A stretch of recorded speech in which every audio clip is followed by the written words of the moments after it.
A partially domed Arrowhead Stadium, huh?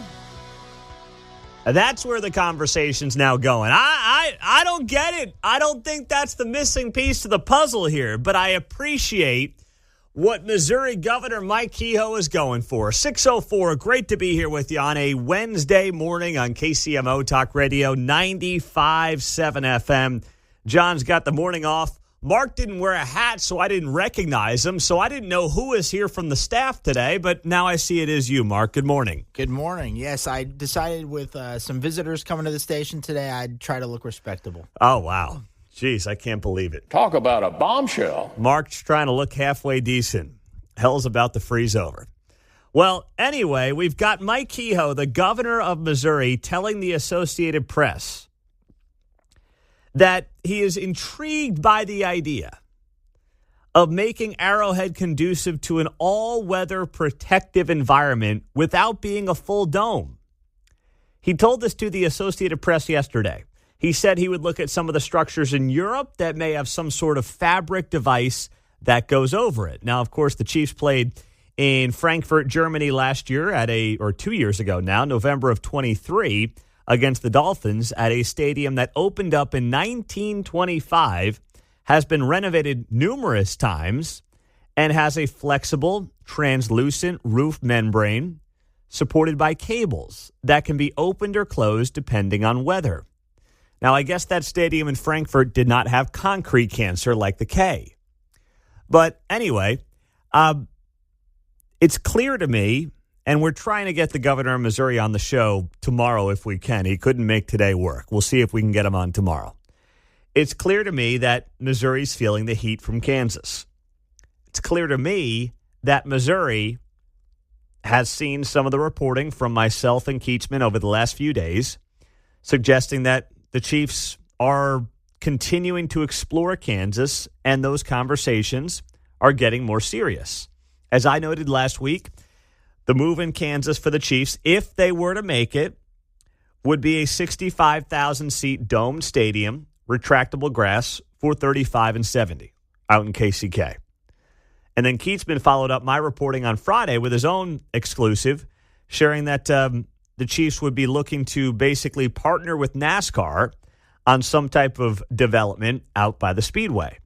And that's what that would look like, obviously, with all the bells and whistles that I had mentioned on Friday. So this is Missouri's way of saying, hey, if you're going to stay at Arrowhead Stadium, if this is something that you want to do, and by the way, there are financial reasons as to why Arrowhead Stadium may make sense, then you know what? Why don't we explore the possibility of having this type of semi-roof covering for Arrowhead? Now, frankly, I don't think this is it. I don't think this is the thing that's going to keep the Chiefs at Arrowhead Stadium. It may slightly help, but that's about it. This is not, if you look at those fabric dome roofs that you see on some of the stadiums in Europe, you still get a lot of the elements. You can't really have that set up for a Final Four. Or let's say, they have done outdoor Super Bowls, I guess. They had that one in New Jersey at MetLife Stadium about a decade plus ago. They were rolling the dice, though, doing that in New Jersey in February. But they had the new stadium. They try to reward these new stadiums. They gave MetLife Stadium a Super Bowl. That must have been 2014-ish, maybe, give or take, is when that one took place with the Seahawks and the Broncos. So that's going back about 10-plus years. But it's very rare that a stadium is going to get a Super Bowl with any kind of outdoor element to it. And I don't believe that the fabric retractable roof setup that is used in parts of Europe would be the thing that would get the Chiefs a Super Bowl or a Final Four. Basketball, you need 70 degrees. You need no wind. You need all. You can't have, the gusts out of the east are kind of strong today. I hope that the fabric roof holds up for the Final Four. You can't have that in basketball. Cross it off the list. Then there's the concerts. Maybe it opens you up to having potentially a few more concerts. Maybe. But I always felt the concert part of this was totally overblown. I mean, I saw Quentin Lucas say this yesterday to Channel 9. So there is this talk about, well, you build a new dome, you can host more events. The problem is there are only so many Beyoncés, so many Taylor Swifts, so many large, giant events that you can host. So if you add a roof to an existing facility, you have the chance to get some of those economies of scale. So he's saying, like, if you add some kind of a roof element, well, you give yourself a good shot of adding some of the mega shows, the big-time stadium shows. Kansas City's landed a lot of those over the last few years. We didn't this summer, and we won't next summer because of World Cup preparation this summer and obviously the World Cup being here next summer. But we've done a pretty good job with those in recent years. And you got to remember this, too. Most of those shows are done in outdoor stadiums because they're done in the spring, summer, and early fall. They're not done in the middle of winter at these 60, 70,000 seat stadiums anyway. They're summer shows, and they're largely outdoors.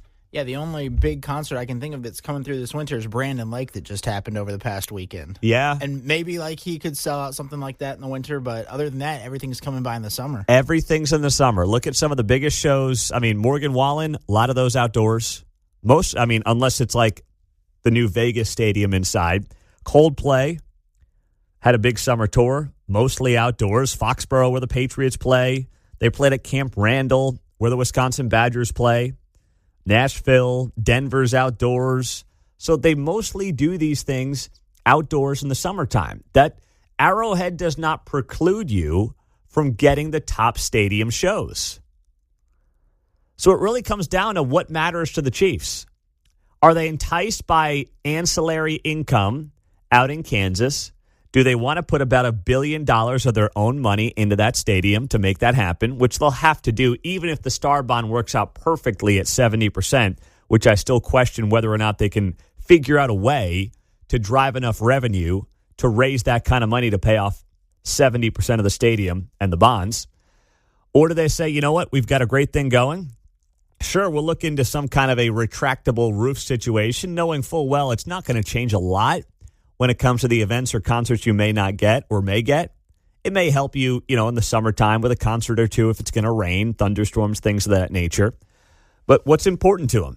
And are they willing to spend the money and put up the cash to go to Kansas? Because that is a part of this as well that needs to be a bigger part of the conversation.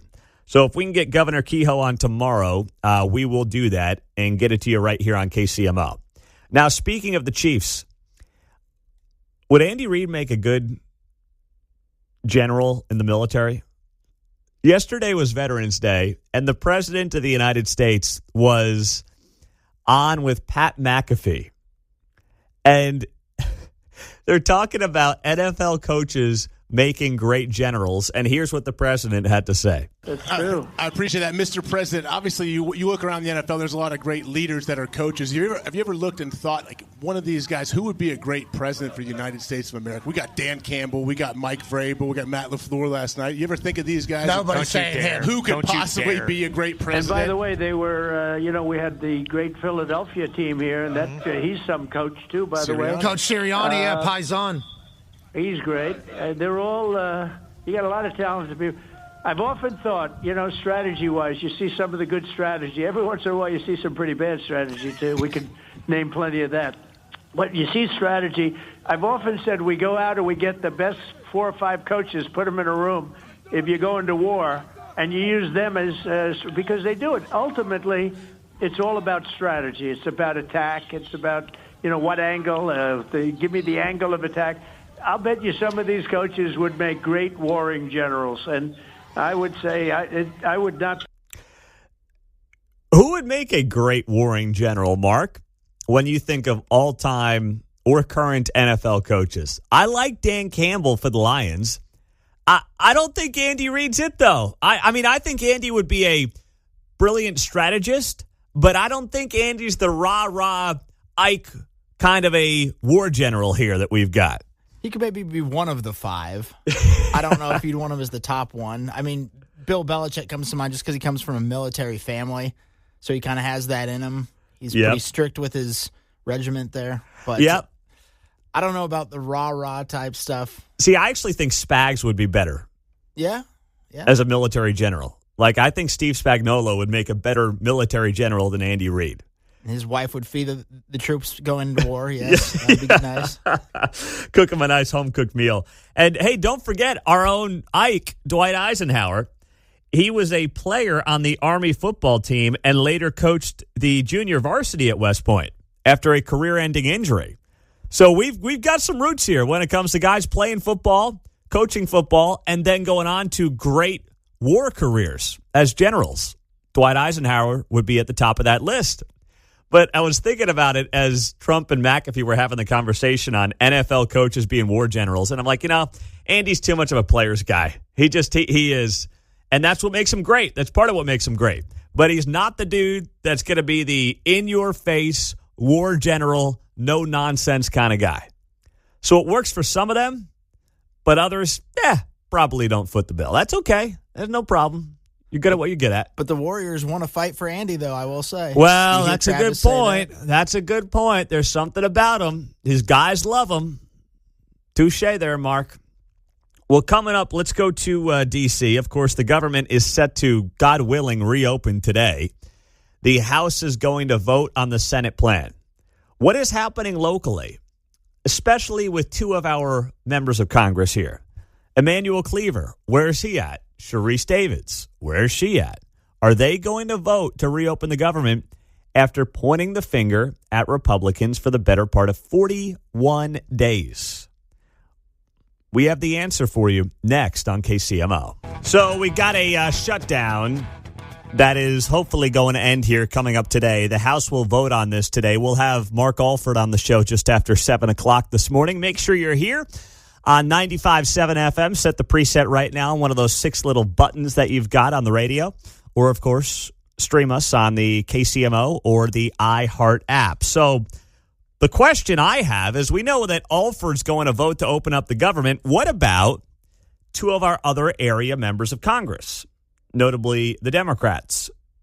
Emmanuel Cleaver on the Missouri side in Kansas City, and then you've got Sharice Davids on the Kansas side, obviously including all of Johnson County. So the Kansas City Star tracked him down, and let's start with Emmanuel Cleaver. He put out a statement on this yesterday saying he's a no vote on reopening the government. Cleaver saying here in his statement, unfortunately, the legislation proposed in the Senate will ensure that tens of thousands of my constituents see their health care premiums skyrocket, some by more than double what they are today. This is a heartless way to govern. Now, was it heartless when Emmanuel Cleaver and his party were preventing government employees from being paid and making sure that poor people in Kansas City were not getting food stamps? Was that heartless? Or was that just part of the game?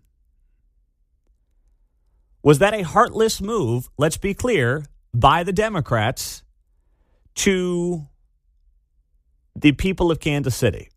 I would ask Emmanuel Cleaver that question point blank. And he would sit there and he would probably mumble and fumble, and he probably would call me something like, mustard, moo. He might have something like that to say. But, I mean, that's the obvious question here. We know that the Republicans are going to give the Democrats a vote on Obamacare premiums coming up in December. That's going to happen.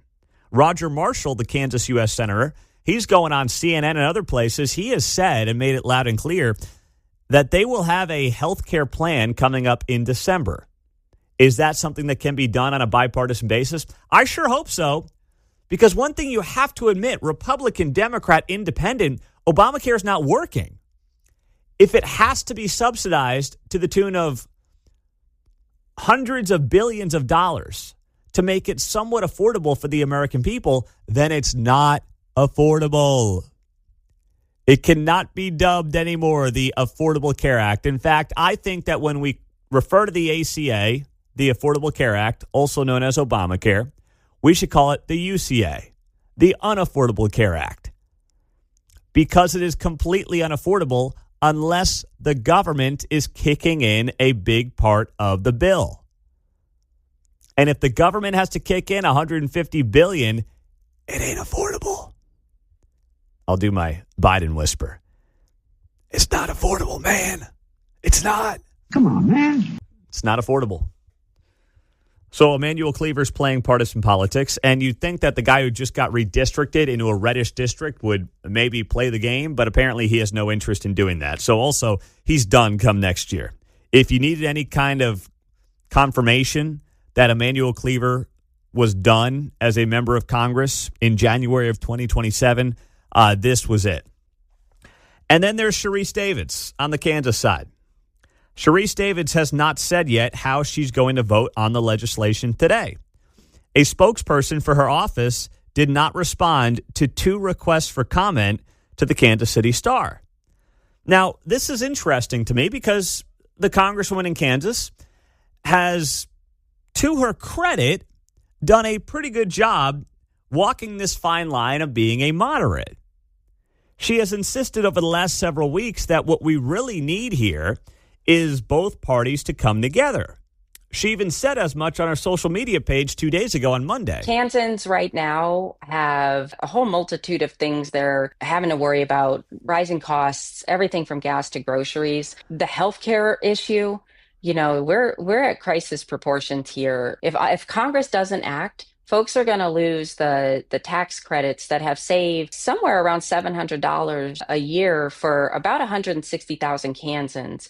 And that's at the same time that Medicaid has been cut. You know, it is a fact that Republicans control the House, the Senate, and the White House. We need for them to come to the table so that we can actually work together and, fight it out. We need to do that. We got to have these hard conversations because that's what people expect. That's why they elect us, to have the hard conversations. So is that just a bunch of fluff and nonsense from Sharice Davids? Or is it genuine? If it's genuine, she'll vote yes today. If it's all just smoke and mirrors, she'll vote no. Because what we saw in the Senate was Democrats come around. You saw 7 Democrats and 1 independent, Angus King in Maine, come around and say, you know what, we're going to get this thing to 60 votes and we are going to reopen the government. So if she's serious about, we've got to work together, well, for the first time in 40 days, in the last 48 hours, Democrats and Republicans in the Senate work together. So to me, that means you should vote yes on this, right? I mean, that's kind of a no-brainer. But her office has not told anybody yet how she's going to vote. So we will have to wait and see today as to how that vote goes down. John's first up on a Wednesday on KCMO. What's up, John? Frustration, Pete. Utter freaking frustration with these idiots. Every time they get up there and say, we have to work together, we have to bridge, we have to unify, we need bipartisan, comprehensive, fill in the blank. These are the same people who in the very next press conference will come out and demonize anyone who disagrees with them, anyone who voted for Trump, because then you're a finger quote MAGA Nazi and we can't deal with you. It's the same thing Obama used to do. Send me a bill I can sign. In other words, parenthesis, you give me what I want, you shut up, go sit in the corner, end parenthesis, and I'll sign it. And that's what they do time and time again. And now all of a sudden a deal was made, and half the people who voted for it they're termed out, or they're leaving, or they're done. So they had the wink from Schumer. Hey, vote on this. No impact to you. Let's get this done. They got it done. Now they're paying the heavy price because, as they said in many interviews, the only leverage we have right now is this. To what? Subsidize, which are done with our tax dollars. And when we toss around $150 billion a year, that's a year. That's every year they have to get $150 billion from someone or something or some entity. And they're falling short because we're $2 trillion in deficit. Yeah, per year. $38 trillion or $40 trillion in debt. That's it. I'm done. My rant. I know it's not Tuesday. I'm late. I'm sorry. No, listen, rants are always welcomed on the show, John. You just got to be on topic with what we're talking about. You don't have to wait for Tirade Tuesday at 8:30 to give a great rant. Please. Great rants are always welcomed. What makes Tirade Tuesday unique is that you can rant about whatever you want. But you can always rant on the show as long as you're on topic with what we're talking about, brother. So way to go, man. Front runner for Caller of the Day, which we announce at 9:30 every morning here on KCMO. John just knocked it out of the park. Way to go, big fella. Way to go. I'm actually going to surprise you here. I think I may surprise you here. When it comes to this story in the Kansas City Star headlined, deported to El Salvador, a KC immigrant describes the violent ordeal. Quote, I lost everything. The story's about Julio Rojas, 25 years old, out of Olathe. He entered the United States 10 years ago in 2016 at the end of the Obama term, seeking asylum. He was deported back to El Salvador in September. So here's part of his story and part of his background, and I'll explain why. While I am somewhat sympathetic to him, I really am, I'm also of the belief that if I'm President Trump, if I'm ICE right now, I really believe that where they need to be focused and where they need to be targeted is on the people who actually came into the country over the last 4 years under Joe Biden, when you had upwards of, depending on the estimates you want to look at, 15, 20 million people come across the border into the country. Most, we don't even know who they are and don't know where they are. But that is really where I believe the focus should be. Not on this guy in Olathe. But here's his story. He went to school for a couple of years. He came here across the southern border in 2016, seeking asylum, and found a girlfriend. She had legal residence. They had a son, born an American citizen, who's now 7 years old. At 25 and 6 years into a job laying internet cable for companies like Verizon and AT&T, his life in Olathe, writes the Kansas City Star, was good until August 2nd. On a Sunday errand to an auto parts store, he became one of the hundreds of thousands of immigrants, as the Star writes it, but of course illegal immigrants is the correct way to put it, illegal aliens, the correct way to put it, in the U.S. who, since January, have found themselves arrested, detained, and soon deported back to their home countries. Now, a couple of questions I have here on this story. Why did this guy not marry his baby mama and work his way towards citizenship? Dude, you got the golden ticket, bro. You found a woman. Well, he says she has legal residence, writes the Star, so she may not be a citizen, to be fair. It just says she has legal residence when I look at this story in the Star, so maybe I should backtrack on that for a second. The Star, of course, is trying to soften this thing as much as humanly possible, which is to be expected. But you tell me, do you want the focus to be on a guy who's been here 10 years, who, as far as we know, based on the story, which you always take it with a grain of salt when it's coming from the Star. I'll just put it that way, put it politely. Who's been here 10 years, has a kid, working for companies like Verizon and AT&T, and how he got those jobs, I'm still kind of curious on. How he got an ID to get those jobs, I'm still curious on. But anyway, is that the kind of person you really want deported? Or is it like, no, I think we should actually focus on, first off, the criminals, like those who have been here and committing crimes. And then after that, I'm looking at those who have been here for the last only couple of years, who came across during Joe Biden's tenure. And then if we get to a guy like this in Olathe, like, okay, all right, like, I'm not against it. He still apparently broke our laws, obviously. So I'm open to that. He claims he was seeking asylum, but I'd like to hear the other side of the story as to why ultimately he was deported. But where do you put that focus if you're the administration? Where do you sit there and say to yourself, what really needs to happen here is here's priority A, here's priority B, and here's priority C. It's just like any job that you have. You got to focus on the top issues, the top people that you want to remove from the country, and there are many that need to be removed from the country who have broken our laws while here and broke our laws to get here. That's not the point. But if you're focused on people like this, then it's potentially taking away your time from going after those who have been here and committed heinous acts of violence. We know those people do exist. And or have only been here for a hot minute and we have no idea what their intentions are. And it is a zero-sum game. Any time that you are spending on someone like this guy in Olathe, Julio Rojas, is time you're taking away or could be spending on people who, have much worse rap sheets than this guy appears to have. And that is also where the administration has to be careful, because if you go after guys like this, what do? You give the Kansas City Star a chance to write a puff piece on him. which is exactly what they did. This was their headline story yesterday, this big puff piece. So that's where you got to be thinking a couple of steps ahead here on, is this kind of an arrest worth it? Is this where a priority and focus needs to be right now? And is there potential backlash on this that could hurt us politically going forward? And I would say this is a prime example here in Kansas City of where you say to yourself, I'm not sure this one's worth it right now. Let's make sure our resources are being used elsewhere. Because we know there are plenty of people around Kansas City who have got a lot of problems and you know what, are also here illegally. 913-408-7957.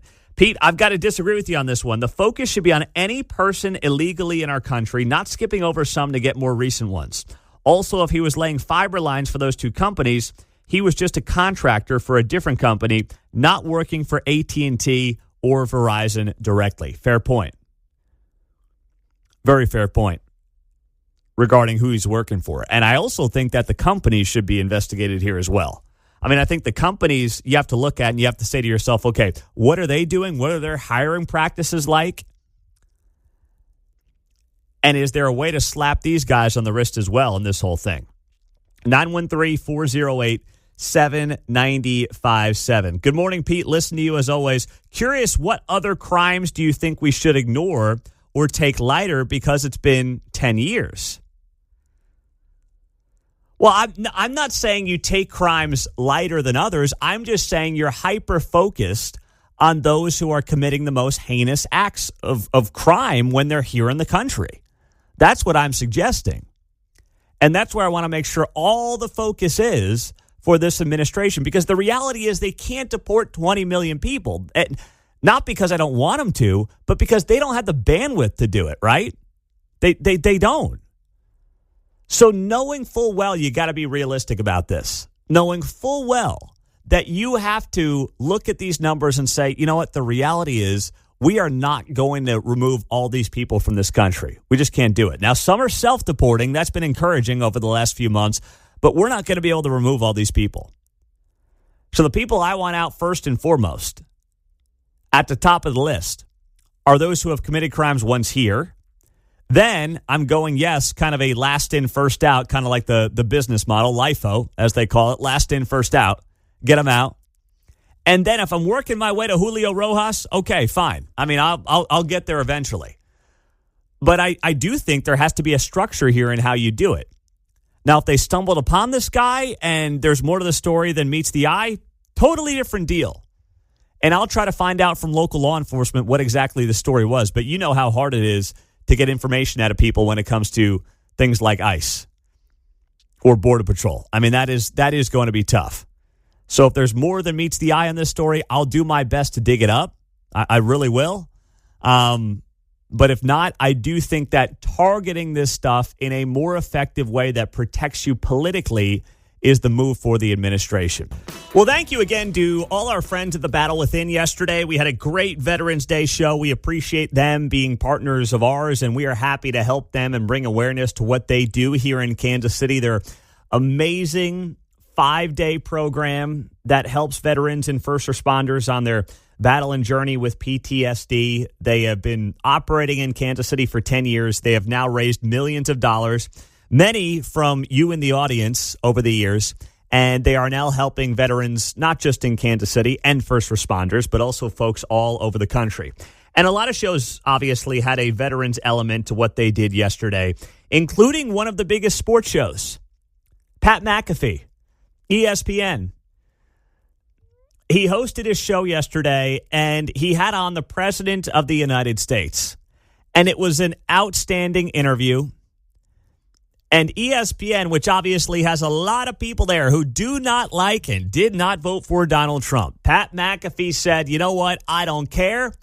I'm getting the President of the United States on, and we're going to have a great conversation. I will like to say, though, for the immediate people that are going to be mad about that happening, as President of the United States, it's Veterans Day. He's the Commander-in-Chief. Obviously, if we have the opportunity to talk to him, we're going to, and he is hilarious. And he is hilarious. And he's right? He's absolutely right. You'd have on Obama. You'd have on Trump. I mean, I'd say you'd have on Biden. The problem with Biden is that the guy wasn't there, so you can't really have a good interview with Biden. Unless you're looking for viral moments where he's stumbling and mumbling and bumbling all over himself. Come on, man. What are we talking about? You can't really do it with Joe. It's not about the politics. It's just like the guy's not a good interview. He couldn't speak. He couldn't put together coherent thoughts. But you take Obama, you take Trump, you take George W., you take Slick Willie.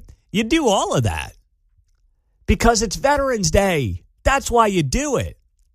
So McAfee had to get ahead of this thing because you knew there were going to be people inside of ESPN who were going to be critical of him interviewing Trump. But here's what it was. It was actually a moment. Trump is oftentimes better in these settings than he is like in true traditional political settings. And I have some audio coming up here.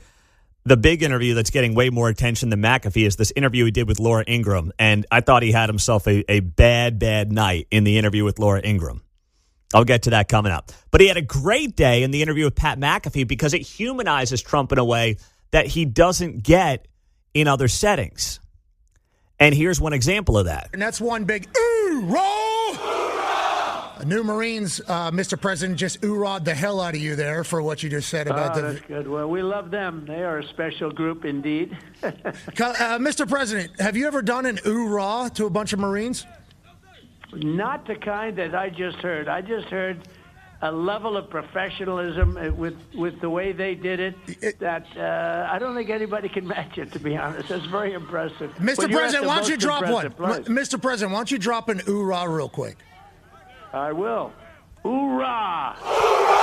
Yes. Okay. We love everything about that. Let's pivot away from obviously all the great work that the VA and you all are trying to do for our vets and our military. There you go, a little oorah. Oorah. From Trump. That was good. That was good. I didn't know what he was going to sound like there, but that was pretty good. I wasn't sure if he was going to say it. He was trying to not say it, I think. I know. Second. No, he didn't want to say it. You could tell. He was like, oh, that was pretty good. I can't top that. Those guys, oh, boy, I can't do it that well. But McAfee, and that's what makes Pat McAfee great. He's the one guy that's actually trying to save ESPN from itself, from the inside out. Because he gets it. He's connected to the people. He's got the right approach in everything that he does. I think he's like-minded with most sports fans, which, when you look at the data, suggests they're right of center. And he's just a good old boy from Indianapolis. That's what he is. And he even talks smack on YouTube TV and Disney and all that. He was ripping ESPN and Disney and YouTube TV for the outage that is now going on a potential third weekend in a row. And he's like, guys, no one cares about this battle between, massive global companies. Google versus Disney, like, my goodness. There's really no good guy here. I mean, I see people trying to take sides on this thing. And I'm a customer, all right? I've got YouTube TV. I lean towards the side of YouTube to stick it to ESPN.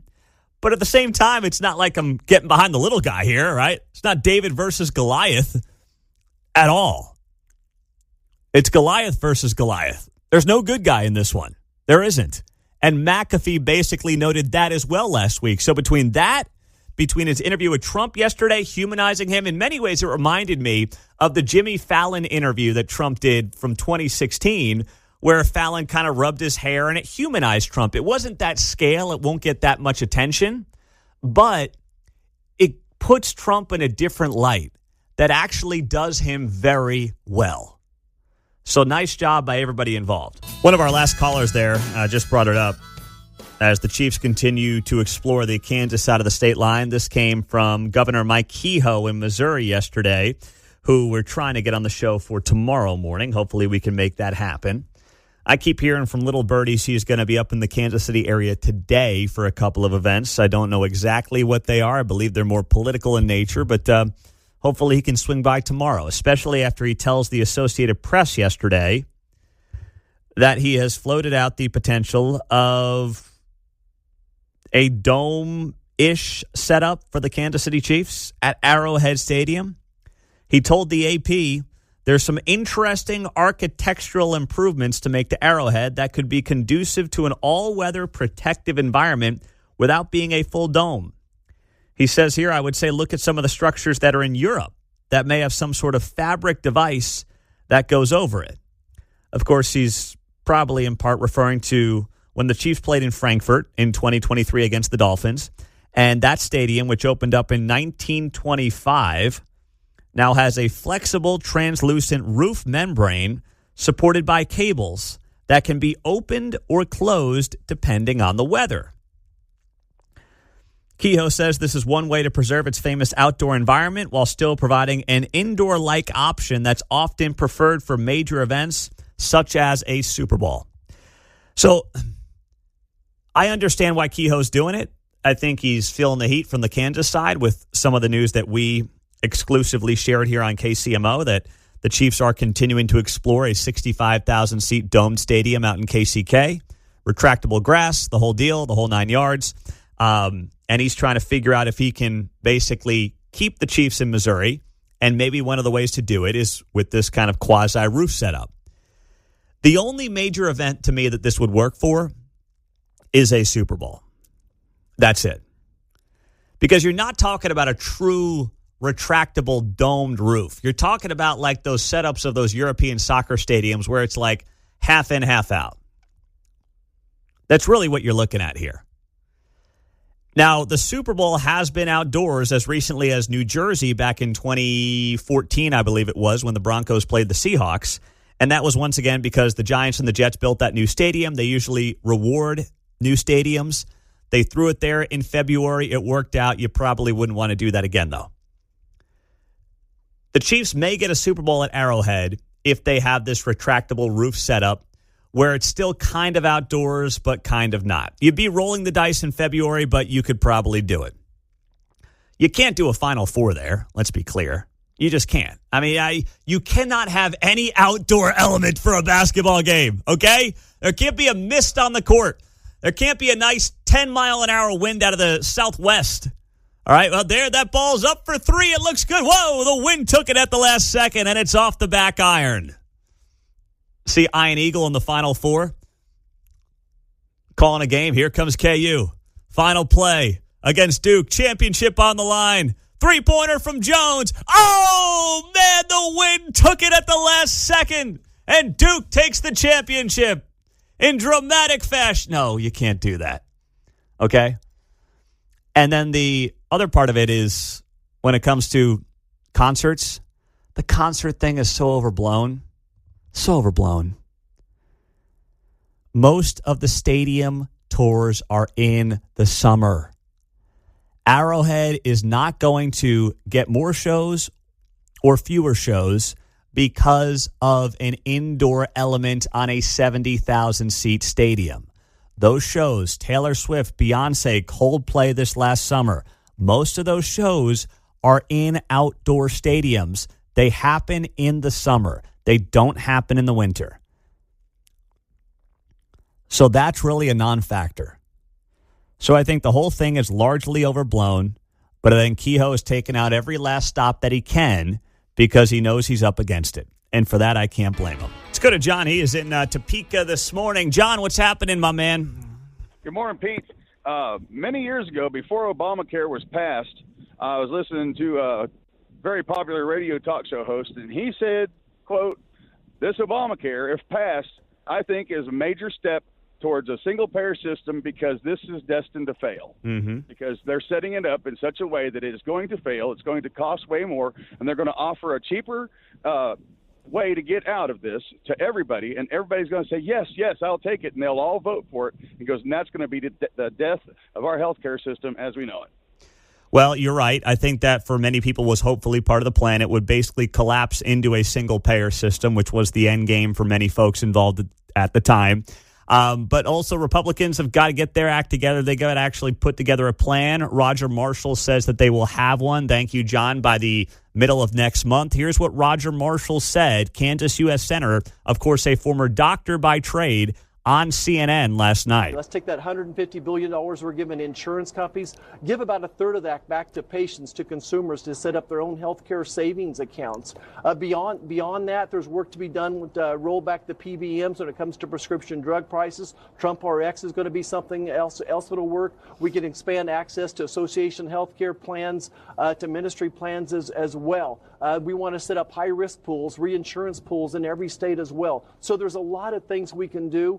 These are not new concepts. Speaker Johnson and I have been working on this together for years. So, well, you've been working on it for years, but is there like a comprehensive plan that people could look at and decide whether or not they think it's something that Republicans should pass? We'll have something within that when we'll have a side-by-side bill when they come out, when they get their vote on Obamacare subsidies, giving more. You're going to have a health care bill by the second week of December? We will. We've been working on this very, very hard for several years. And again, Speaker Johnson and I have done one several years ago, but we'll get a new one, getting it together. We're bringing the pieces together just like I discussed. Again, taking $150 billion rather than giving it to big insurance companies. Let's empower patients, make them consumers again. So that's better from Roger Marshall on CNN last night. It's better. See, I'm trying to figure out how to not have the taxpayers spend the $150 billion. Like, sure, I'd rather it go into an HSA for people rather than just basically into the pockets of the health insurance companies and create more of a free marketplace where people can pick and choose what kind of coverage they want and where they're spending their money and things of that nature. But the point is to figure out in a perfect world how to take the $150 billion out of the marketplace, because the taxpayer shouldn't be on the hook for it. Mike's in Olathe, but at least it's a plan from the GOP, which we haven't had in 15 years. Go ahead, Mike. Yeah, a plan is kind of weak. And actually, the number I heard recently, since I'm now in this industry again, $2 trillion were spent subsidizing people making $180,000 and higher to get a subsidy. I have a client who spent $1,600 last year for health insurance for a family of 5. This year, $3,300. The awakening has happened, and they don't know who to blame, but it's putting them in a real quandary because they've been doing this for 5 years now, and it's the bait and switch that Democrats always use, hoping it would stay. And their anger, hopefully they will see, isn't lashed out against Democrats. But there are ways to get plans now that can be inexpensive, and then you just couple them with ancillary products like accident plans and indemnity plans. That's what's going to happen, and people just have to have someone that knows what they're doing to help them in this time as we transition. But $2 trillion is a lot more than $150 billion. Now, half of that probably could be used for health care, if you will. I don't know. It's just ridiculous that we're spending all this money and we're $37 trillion in debt. Yeah. It's a ruse that is cheap. You know what's going to happen, Mike? You got to get your bosses to sign off on some advertising here on KCMO Talk Radio. Get in front of the folks, We're trying, but you're right. But everybody's needing it, and got to run. They really don't know what to do. Got to run, Mike. Good stuff. Thank you very much for playing along there. I appreciate it.